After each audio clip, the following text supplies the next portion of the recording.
And so hello, ito na naman ako, nagbabalik naman ako mga idol. Ito naman ako sa inyong harapan. So ito mga idol, unti-unti ko nang ayusin ang aking bahay. So ayun na, ito po ang aking bahay. Ayan, so ito, wait lang po ayan po mga idol, ayan. Ayan po, so okay na po siya mga idol. So ayan nga, ito po, so itutur ko sa inyo mga idol. So ayan nga, ayan po mga idol, mga kawadyan, no. Ayan mga kawasan, hindi ko pa masyado na ligpit kasi meron pa mga tira na dapat kong lagyan ng kawayan. So yun nga mga idol, ayan po.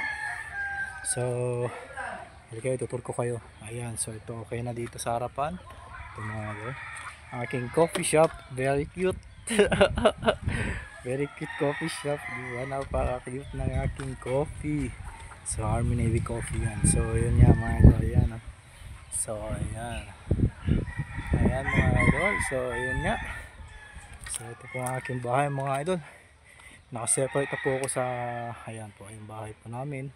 Then ito po yung bahay ko, ayan. So nakaseparated na po ako, separated to. Separate tama. Ayan, so ayan. Ayan o. Yun. So ayan mga idol, ito yung likod mga idol o. Konti na lang mga idol kasi medyo umuulan-ulan at umaambon-ambon pa mga idol. Kaya ayan mga idol. Ayan o. Ayan. So ayan siya idol. Ito yung likod. Ay likod, tama ito yung likod mga idol. So konti na lang mga idol. Ayan. So konti na lang natira dito mga idol. Ito na lang natira mga idol. Ayan. So ito yung aking aso, si K9. Very good dog. So ayan o. Bait yan mga idol. Tignan nyo ha. Yakapin ako niya mga idol ha. Yakap, yakap, yakap, yakap. Yakap, dali. Yakap. Yakap dito, dali dito. Higa ka na naman dyan. Ayan, ayan. Ayan, ayan. Oh, higa na naman siya mga idol. Oh, diba? Napakabait na aso mga idol. So, gusto nyo mga idol, ito. So, ayan. Then, ito yung gilid mga idol yan.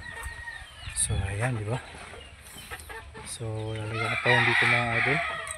Lalagyan ko pa yung nakawayan dyan. Para umukay naman siya tignan. So, ito mga idol. Ayan. So,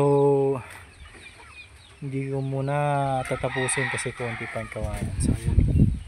And then, so yun nga mga idol. Thank you so much sa panonood. And welcome to my YouTube channel. So yun nga mga ka-idol. Ayan. Dahil bata pa tayo mga idol, standby lang muna mga idol. Diba?